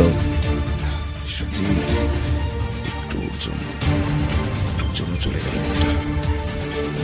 যাবে আর কোথায়, ধরা সে পড়বে। শান্ত হও, শান্ত হও, চলো আগে গাড়ির কাছে চলো। এই বলে আমি ওকে ধরে ধরে গাড়ির কাছে নিয়ে যেতে লাগলাম। তখনও গড়াতে থাকা রক্তে ভিজে যাচ্ছে তার পোশাক, তবুও ভায়ার যেন সেই নিয়ে কোনো মাথা ব্যথাই নেই। ট্যাক্সির কাছে পৌঁছতেই ভায়ার অবস্থা দেখে অবাক হলো ট্যাক্সি ড্রাইভারও। সে বলল, কি হলো ব্যোমকেশ দা? রক্ত, জামা কাপড় ভিজে লাল। চলুন চলুন, হাসপাতালের পথ ধরি। আমি এই প্রস্তাবে সম্মতি জানাতে যাব এমন সময় ভায়া বলল, না, বাড়ি নিয়ে চলো দুঃখীরাম। এই শুনে আমি যার পর নাই অবাক হলাম। বলে কি ছেলেটা, এত বড় ক্ষত তাও হাসপাতালে যাবে না? আমি উৎকণ্ঠা ভরা স্বরে বললাম, তুমি কি করতে চাইছো? এখন গাড়িতে উঠে বসো অজিত। হাসপাতালে যাওয়ার মতো সময় এখন আমাদের হাতে নেই। ফিরতি পথেই বিনোদ ডাক্তারের বাড়ি আর লাগোয়া চেম্বার, সেখানেই ঠিক কিছু একটা ব্যবস্থা হয়ে যাবে। এর উপর আমি আর কিছু বলতে পারলাম না।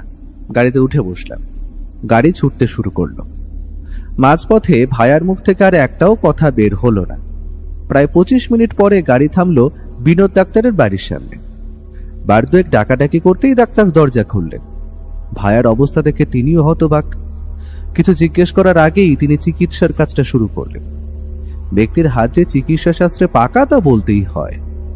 ওর এক ওষুধেই মাত্র 10 মিনিটে বন্ধ হলো রক্ত। ভায়া তখন রোগীদের শোয়ানোর খাটে এলিয়ে আছে। এরপর দক্ষ হাতে ক্ষত ব্যান্ডেজ করলেন ডাক্তারবাবু। বেশ গভীর ক্ষত। টিটেনাস দিলেন একটু পরে। ডাক্তারবাবুর স্ত্রীও ইতিমধ্যে জেগে উঠেছেন। ভায়ার অবস্থা দেখে তিনিও সন্ত্রস্ত। ভায়া যাতে দ্রুত শক্তি ফিরে পেতে পারে তাই ডাক্তারবাবুর স্ত্রী গরম চা আর স্যুপ করে আনলেন তার জন্য। আমাকে আর দুঃখীরামকেও চা দিলেন তিনি। প্রায় ঘন্টা দেড়েক পর ভায়া যেন কিছুটা চাঙ্গা বোধ করতে লাগলো। হঠাৎ করে সে বলে উঠল, ডাক্তারবাবু, আপনার বাড়ির টেলিফোনটা কোথায়? আমাকে এক্ষুনি একটা দরকারি ফোন করতে হবে।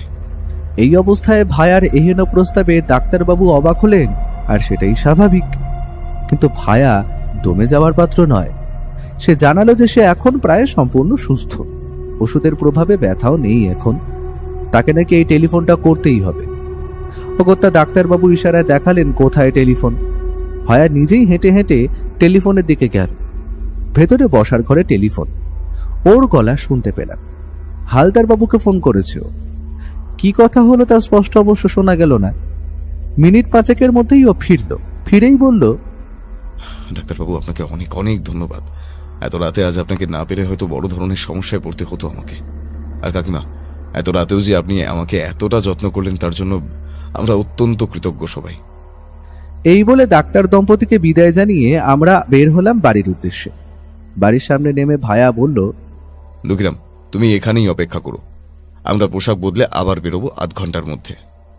ভায়ার এই কথায় আমার আবার চমকে ওঠার পালা। বলে কি, এখনই আবার বেরোবে? ভোর 4টের সময়? এই কি ব্যাপার, কি আবার কোথায় বেরোবে বলছো গো? সবুর করো ভায়া, আর তো কিছুক্ষণ, তারপরেই হবে ঘৃণ্য নাটকের জবনিকা পতন। কি আর করা যাবে, অগত্যা বাড়িতে ঢুকে হাত মুখ ধুয়ে জামা কাপড় বদলে আবার বেরোবার প্রস্তুতি নিলাম। ভোর 4:15-তে আমাদের নিয়ে দক্ষিণামের ট্যাক্সি আবার রওনা দিল একই পথে।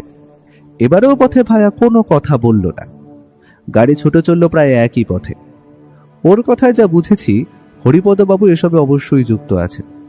কিছু একটা গোপন চক্রান্ত যে এখানে চলছে তা নিয়ে কোনো সন্দেহ নেই, কিন্তু জগাই, রতন এরা মরল কেন?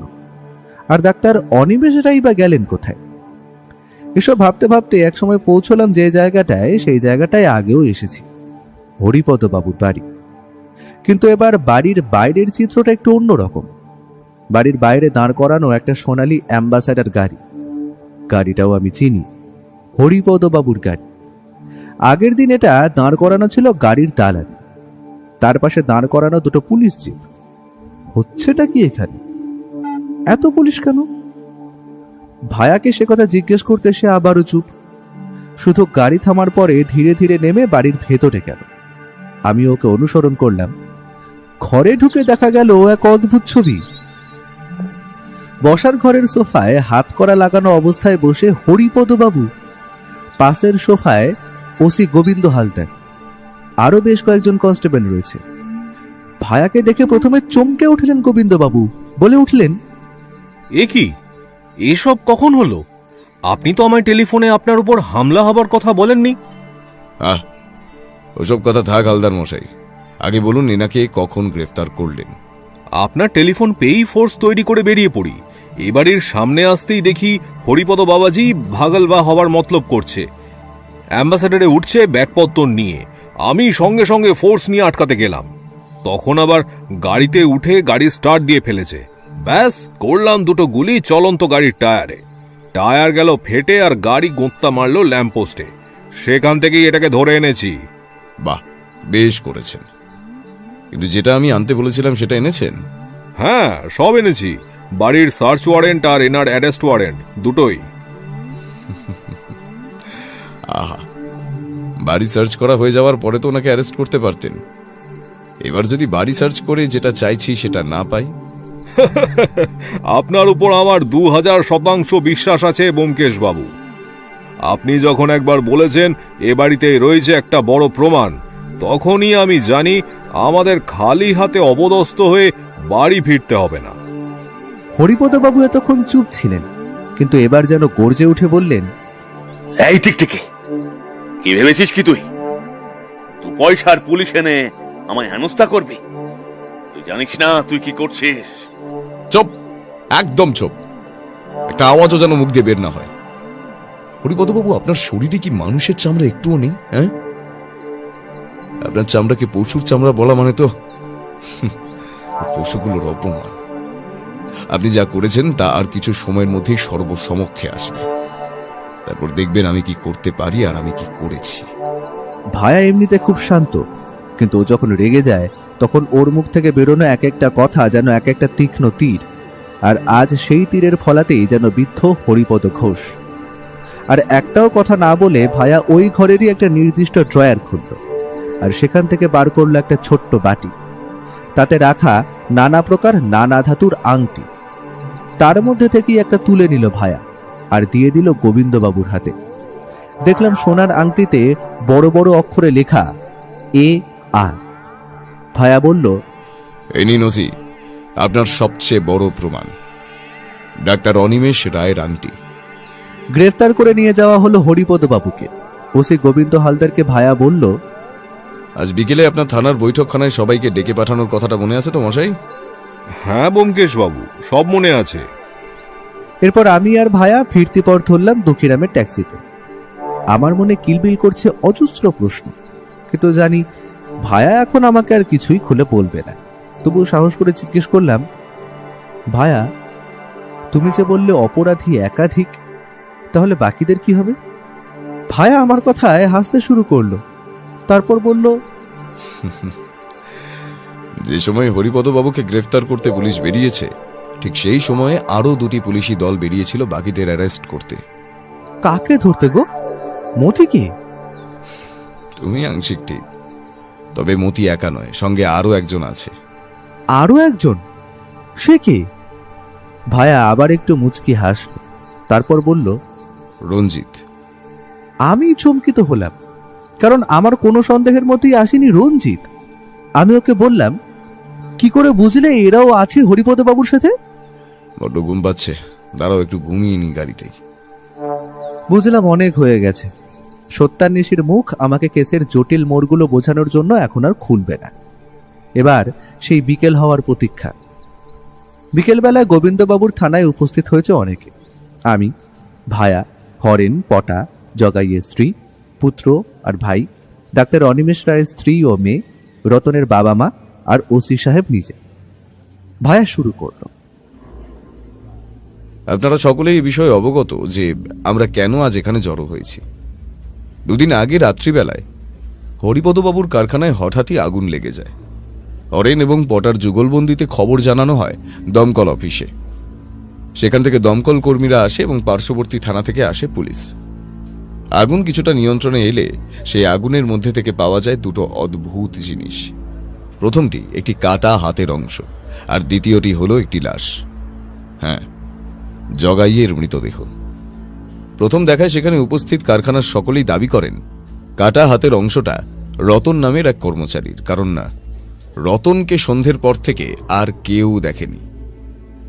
একটা লাশ ও একটি হাতের কাটা অংশ দেখে ইন্সপেক্টর গোবিন্দবাবুর সন্দেহ হয় ব্যাপারটা শুধু অগ্নিকাণ্ডই সীমাবদ্ধ নয়, বরং এর পেছনে অন্য কোনো ঘটনা রয়েছে। তাই পরের দিন সকাল হতেই তিনি আমার কাছে আসেন, আর মুখে কেসের সমস্তটা শোনার পর আমি ঘটনাস্থল দেখতে সেই কারখানায় উপস্থিত হই। সেদিন কারখানায় এসে আমি 3টে গুরুত্বপূর্ণ সূত্র আবিষ্কার করি।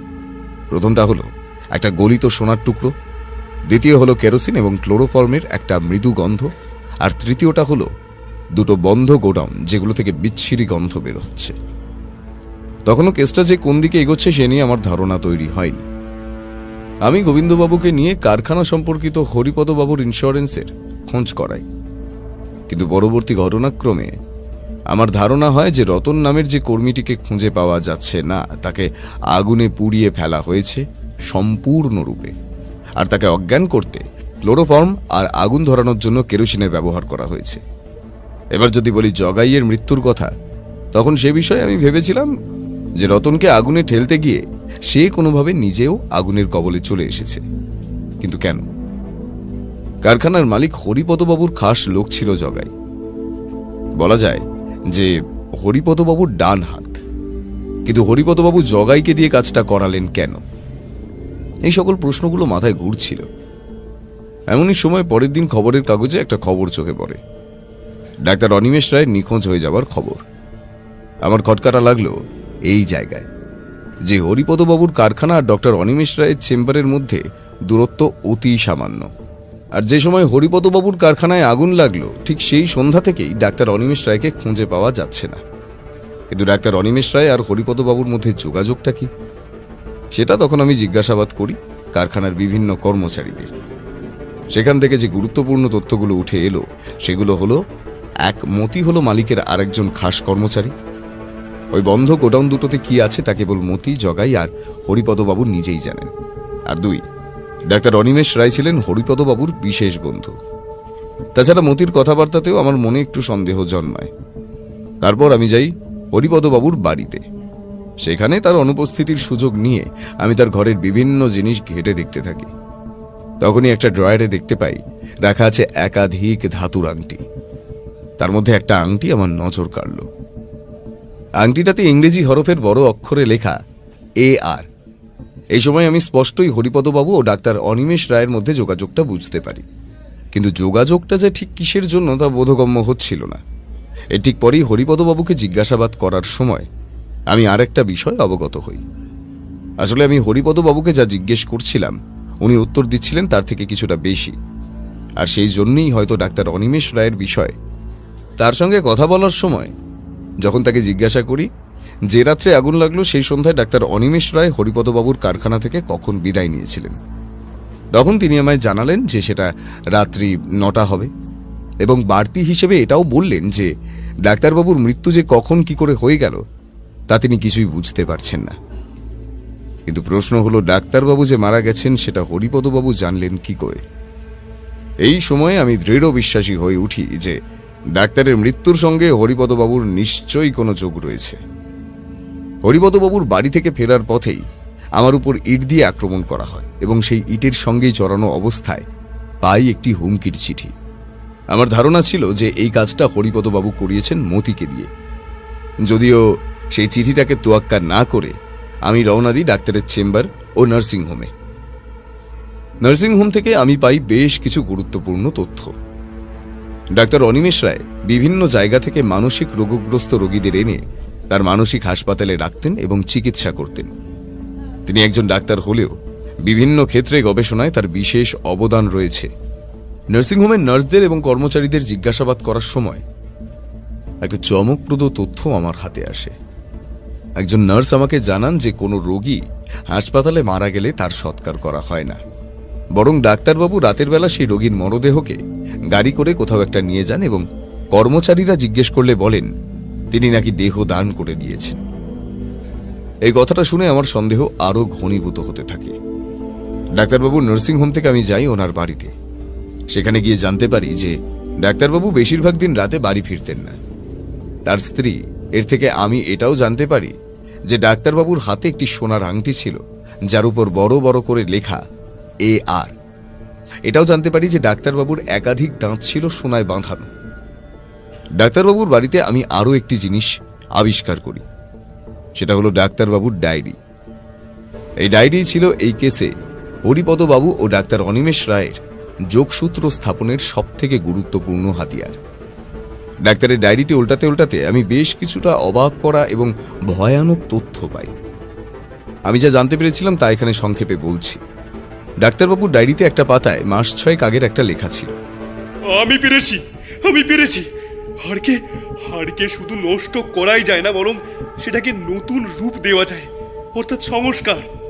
পরবর্তী পৃষ্ঠায় লেখা, আমার ধারণা যে অমূলক নয় সেটা প্রমাণ করতে হলে বিভিন্ন উপাদান আর একটা ল্যাব চাই। এই কাজের জন্য ব্যবহৃত হয় ফরম্যালিন মিশ্রিত ফসফরাস অ্যাসিড, যাতে হাড় গলে না গিয়ে শক্ত হয়, সোডিয়াম ক্লোরাইড ও ক্যালসিয়াম সালফেট মিশ্রণ, যা বড় অংশ পুনর্গঠন করে। হাড়ের গায়ে পলিমারিক লেপ দেওয়া হয় যাতে দেখতে একদম নতুন হাড়ের মতো লাগে। এই পুরো প্রক্রিয়াকে বলা হয় বোন রিকনস্ট্রাকটিভ প্রিজারভেশন। এটা বিদেশে আগেই শুরু হয়ে গিয়েছে, কিন্তু তা পশুর হাড় দিয়ে। আমি এটা এদেশে করব আমাদের দেশীয় উপাদান দিয়ে, আর যদি চেষ্টা করি মানুষের হাড়েও হয়তো তা হবে। এরপর যেটা লেখা আছে সেটা আরো গুরুত্বপূর্ণ। হ্যারি বন্ধু হিসেবে নিজের কর্তব্য পালন করেছে। সে নিজের কারখানার একটা অংশে আমাকে ল্যাব করতে দেবে, এমনকি তার ফ্যাক্টরি থেকে অ্যাসিড আর অন্য মালপত্র দেবে। এরপর বেশ কিছুদিন কোনো এন্ট্রি ছিল না। এরপর মাস 4 আগের একটা entry. Harry is a very business minded. ও আমার আবিষ্কারটাকে ব্যবসার কাজে লাগাতে চাইছে। বুঝে উঠতে পারছি না কি করব। ও চাই সংস্কার করা মানব হাড় বিদেশের ল্যাবে বিক্রি করতে। এর পরের এন্ট্রিতে লেখা, হাড়ের ব্যবসা সত্যি লাভজনক। হ্যারির বুদ্ধিতে মনে হয় একটা বিরাট রোজগারের রাস্তা খুলে গেল। এরপর লেখা ছিল বেশ কিছু হিসেব। টাইগার 40,000 টাকা 100টা হাড়, জেরি 31,000 টাকা 82টা হাড়, এরকমই আরো অন্যান্য। আমার মনে তৎক্ষণাৎ আরেকটা দিক খুলে গেল হিসেবের অংশে লেখা এই প্রথম নামটা দেখে। টাইগার, এটা যে একটা ছদ্মনাম সেটা বুঝতে আমার অসুবিধা হয়নি। এই নামটা দেখে গত সপ্তাহের একটা খবর আমার মনে পড়ে যায়। খবরটা ছিল অনেকটা এইরকম। অনেক মানুষের হাড়সহ মুম্বাই থেকে আরব সাগরের পথে বিলেত পালানোর চেষ্টা করার সময় গ্রেপ্তার শার্দুল কুমার ঝা নামের এক ব্যক্তি। যদিও গ্রেপ্তার হওয়ার সঙ্গে সঙ্গে পটাশিয়াম সায়ানাইড খেয়ে আত্মহত্যা করেছেন তিনি। পুলিশ এখনো এই মামলার কোনো কিনারা করতে পারেনি, তবে অনুমান করা হচ্ছে এই ব্যক্তির সঙ্গে বাংলার যোগ রয়েছে। এরপর এই শার্দুল যে ডাক্তারের খাতায় টাইগার, সে বিষয়ে আর কোনো সন্দেহ আমার ছিল না। এরপর ডাক্তারের শেষ এন্ট্রি। হ্যারি আমার অংশ ঠিক করে আমায় দিচ্ছে না। ওর সাথে এই ব্যবসায়িক সম্পর্ক ছিন্ন করে দিতে হবে মনে হচ্ছে।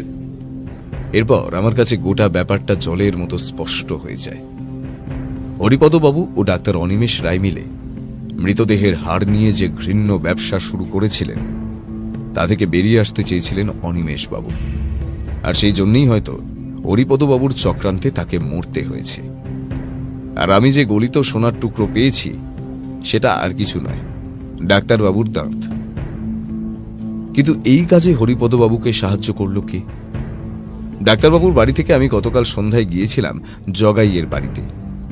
সেখানে ডাক্তার অনিমেষ রায় প্রসঙ্গে কথা হতে হতে আমি জানতে পারি এই ডাক্তারবাবুই জগাইয়ের বাবাকে মৃত্যুর মুখ থেকে ফিরিয়ে এনেছেন একাধিকবার।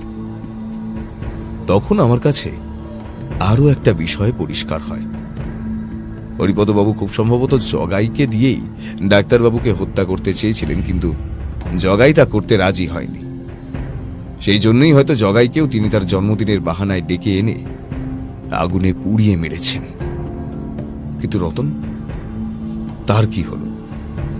তারপর মনে পড়ল পটার একটা কথা। পটা বলেছিল যে সেই সন্ধ্যায় রতন একটা অদ্ভুত কথা বলে, যে এই কারখানায় তার সবকিছু ঠিকঠাক বলে মনে হচ্ছে না এবং সেই চাকরিটা ছেড়ে দিতে চায়। তখন আমার মনে হয় রতন হয়তো হরিপদবাবু আর ডাক্তারের এই গোপন ব্যবসার কোনো কথা জেনে ফেলেছিল, তাই সে বাকিদের এমন বলে। সেই সময় মতি বোঝে যে রতন তাদের গোপন কথা ফাঁস করে দিতে পারে, তাই রতনের কথা সে হরিপদবাবুকে জানায়। সেই সময় আমার মনে দৃঢ় বিশ্বাস হয়েছিল যে হরিপদবাবু একই রাত্রে এক ঢিলে একাধিক পাখি মারার জন্য মতিকে দিয়েই রতনকে হত্যা করিয়েছেন। যখন এই সন্দেহটা মনে এলো তখন মনে জাগলো দুটো প্রশ্ন। এক, রতনের দেহের বাকি অংশ গেল কোথায়, আর ডাক্তারের দেহেরই বা কি হলো? তারপর মনে হলো ডাক্তারবাবুর সেই অসাধারণ আবিষ্কারের কথা। হরিপদবাবু নিজেও ছিলেন কেমিস্ট্রিতে গোল্ড মেডেলিস্ট, তাই তার পক্ষে অনিমেষ বাবুকে দেখে তার সেই পদ্ধতি আয়ত্ত করা এমন কিছু দুঃসাধ্য ছিল না। তাই তখন যে ভয়ঙ্কর সম্ভাবনার কথা মাথায় এলো তা অনেকটা এইরকম, যে ডাক্তারবাবু আর রতনকে একই রাতে হত্যা করা হয়। ডাক্তারবাবুকে হত্যা করা হয় আগে। সেই সময় হয়তো জগাই উপস্থিত ছিল না, বা থাকলেও মতি তাকে কোনো রকম বাধা তৈরি করতে দেয়নি। হরিপদবাবুকে আরো জেরা করলে সেটা স্পষ্ট হবে। এরপর হত্যা করা হয় রতনকে, কিন্তু এদের দেহ গেল কোথায়? এরপর হরিপদবাবু অগ্রসর হন এক নারকীয় পরিকল্পনার শেষ পর্যায়ে। রতন ও ডাক্তার অনিমেষ রায়ের দেহ গুলিয়ে ফেলেন তিনি, এবং এদের হাড়কেও পাচার করার পরিকল্পনা করেন। তার কারখানাতেই সেই সবের সরঞ্জাম আছে, আর তার প্রমাণ ইতিমধ্যেই পুলিশ সংগ্রহ করেছে। দেহের যে কয়েকটা অংশ গলেনি ঠিকভাবে সেগুলোকেই আগুনে ছুঁড়ে ফেলে দেওয়া হয়। হরিপদবাবুর লোভ এমন চরম রূপ নিয়েছিল যে তিনি ডাক্তারের দেহ গলানোর আগে তার সোনার আংটিটি খুলে নেন। এমনভাবেই পরিকল্পনা করে আগুন লাগানো হয় যাতে কারখানার একটা অংশ ক্ষতিগ্রস্ত হবে আর তার সঙ্গে পুড়িয়ে ফেলা যাবে সব প্রমাণ। অর্থাৎ ইন্স্যুরেন্সের অর্থলাভ, শত্রুর বিনাশ সবই সম্পন্ন হলো। আগুন লাগানোর পরেই মতির সাহায্যে জগাইকে ক্লোরোফর্ম দিয়ে অজ্ঞান করা হয় আর ফেলে দেওয়া হয় ওই আগুনের ভেতর। এই থিওরি অবলম্বন করে আমার প্রতিটা প্রশ্নের উত্তর পেয়েছিলাম আমি। এই অবধি শুনে ডুকরে কেঁদে ফেললেন ডাক্তার অনিমেষ রায়ের স্ত্রী ও কন্যা। জগাইয়ের স্ত্রীর চোখেও জল। আমিও অবাক, হতবাক, নির্বাক। মানুষের অর্থ লালসা কতটা বেশি হয়ে গেলে সে এই পর্যায়ে নেমে আসে। একটু থেমে ভায়া আবার বলল, ব্যাপার এখানেই সম্পূর্ণ শেষ নয়, আর একটু বাকি। দয়া করে আপনারা একটু শান্ত হন। একটা দীর্ঘশ্বাস ফেলে ভায়া আবার বলতে থাকলো, আমি দ্বিতীয় দিনেই কারখানা থেকে পুলিশ পাহারা তুলিয়ে দিই ইচ্ছে করি, কারণ না আমার মনে হচ্ছিল কারখানায় গোপনীয় কিছু একটা আছে। তাই পাহারা তুলে দিলে ওখানে নিশ্চয়ই কিছু একটা ঘটবে, আর হলেও তাই। কালকে গভীর রাতে আমি আর অজিত লুকিয়ে ওই কারখানার সীমান্ত দিয়ে ভেতরে প্রবেশ করি, আর সেখানে দেখতে পাই একটা লোককে। তার শরীর কালো কাপড়ে ঢাকা, মুখ বোঝা যাচ্ছে না। সে এগিয়ে যাচ্ছে ওই বন্ধ গোডাউন দুটোর মধ্যে একটার দিকে। সেই সময় হয়তো আমি একটু হঠকারিতা করে ফেলি। আমি লোকটার উপর ঝাঁপিয়ে পড়তেই সে আমাকে ছুরি দিয়ে আঘাত করে।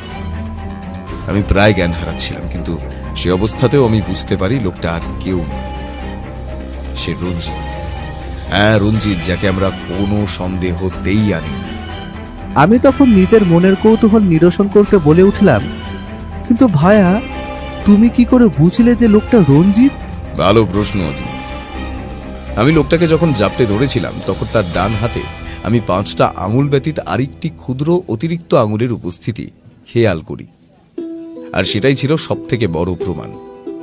কারণ আমি রঞ্জিতকে জেরা করার সময় দেখেছিলাম যে তার ডান হাতে 6টা আঙুল আছে। রঞ্জিত আর মতিকেও আজ সকালে গ্রেফতার করা হয়েছে। রঞ্জিত স্বীকার করেছে সব কথা। সে হরিপদবাবুর ব্যবসা আর ডাক্তারবাবুর সঙ্গে তার যোগাযোগ সবটাই জানত। মতিকে জেরা করে জানা গেছে যে সে ব্যবসার কথা কিছুই জানত না। সে কেবল জানত যে ওই দুটো বন্ধ গোডাউনে মাঝে মাঝে মানব দেহের অবশেষ পড়ে থাকে। মালিক তাকে জানিয়েছিল যে শ্মশান থেকে আতপোড়া মরদেহ এনে সার তৈরির কাজে সেগুলোকে ব্যবহার করা হয়।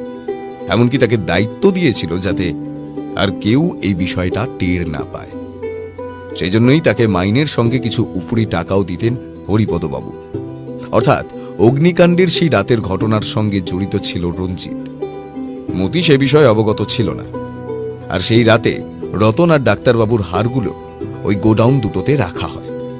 আর কাল রাতে রঞ্জিত সেগুলো সরিয়ে নিয়ে যেতে এসেই আমাদের খপ্পরে পড়ে। তারপরেই সে হরিপদবাবুর বাড়িতে যায় তাকে খবর দিতে। আর সেই খবর পেয়ে ভোরবেলা পালাতে গিয়ে পুলিশের হাতে ধরা পড়েন হরিপদ ঘোষ। আর এখানেই ইতি এই ভয়াবহ নোংরা নাটকের। এই পর্যন্ত বলে ভায়া থামল। সকলেই এখন নিশ্চুপ, সারা ঘর নিস্তব্ধ। ভায়া সকলের উদ্দেশ্যে নমস্কার জানিয়ে ঘর থেকে বেরিয়ে গেল। আমিও ওর সাথে বেরোলাম। আমরা কেউই কোনো কথা বলতে পারছি না। থানা থেকে বেরিয়ে কিছুটা হেঁটে গিয়ে একটা চায়ের দোকানে দাঁড়ালো ভায়া। একটা সিগারেট ধরিয়ে সে আমায় বলল, বুঝলে অজিত, ব্যবসা যখন মৃতদেহে হাত দেয় তখন মনে হয় মনুষ্যত্বটা যেন পশুত্বের থেকেও নিচে নেমে যাচ্ছে। আমি শুধু ওর কথাটা শুনলাম, প্রত্যুত্তরে আর কিছু বলতে পারলাম না। শুধু শরীর থেকে বেরিয়ে এলো একটা দীর্ঘশ্বাস। ভায়া বলে চলল, ডাক্তারবাবু তার নার্সিংহোমে মৃত রোগীদের হাড় নিয়ে ব্যবসা করতেন। তবে আমরা এখনো এটা জানি না যে তিনি ব্যবসার স্বার্থে রোগীদের মারতেন কিনা। ভগবান একদিন সবার হিসেব করেন অজিত, সবার হিসেব করেন। আমি ভারাক্রান্ত মন নিয়ে ভায়াকে একটাই প্রশ্ন করলাম, আচ্ছা, এই বিজ্ঞানী কি একদিন মানব সভ্যতার পতনের সবচেয়ে বড় কারণ হয়ে দাঁড়াবে? এই প্রশ্নটা যে আগুনের থেকেও ভয়ঙ্কর ভায়া।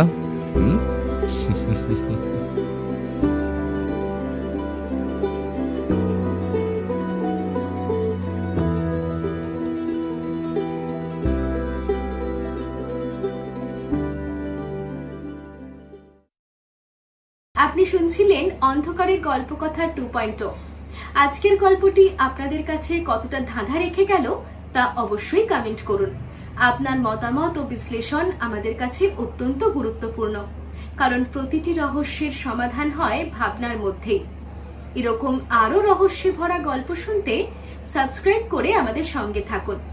আর যদি আরও নতুন নতুন রহস্যের খোঁজে থাকতে চান তাহলে অবশ্যই আমাদেরকে সাবস্ক্রাইব করে আমাদের পাশে থাকুন। আবার দেখা হবে নতুন কোনো রহস্যের মোড়কে। ততক্ষণ পর্যন্ত শুভরাত্রি।